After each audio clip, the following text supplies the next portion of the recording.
Good morning, muffins. Okay, so today is Wednesday, January 28th, 2026. Conflict. So, yesterday I was talking about, just how he would handle certain conflict. But also, too, what ended up happening was conflict wasn't just about the arguments. And trust me, over the years, the arguments got bad, they got brutal.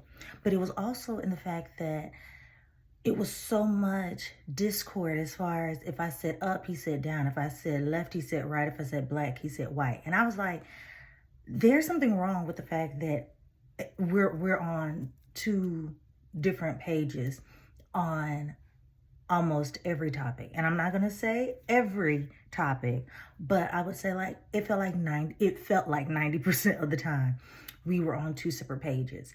And in one of the first videos I said was he was too agreeable in the dating phase. At this point, he was too disagreeable.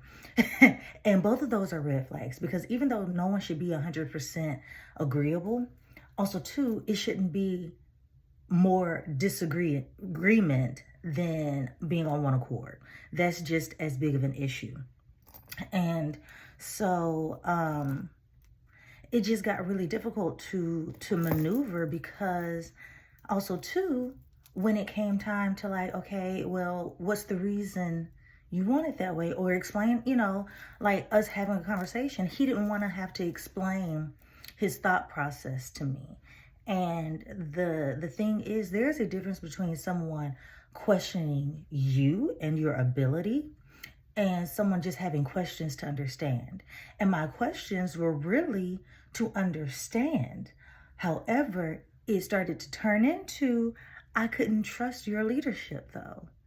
Because when you tell me the reason you want something a certain way or don't want it is simply because that's what I want, or because I don't want to, that's an issue. That's not leadership in any means, because you're going based off of just how you feel without looking at the black and white of the situation and making a decision from that.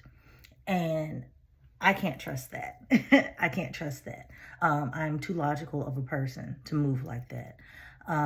So that's what I mean by conflict. It wasn't just the arguments. It was life decisions, things that would alter our lives, that would affect our finances, that you can't just be out here all willy-nilly with it, right? But that's where we were. But I hope you all have an amazingly wonderful day on purpose. I'll talk to you tomorrow. Bye-bye.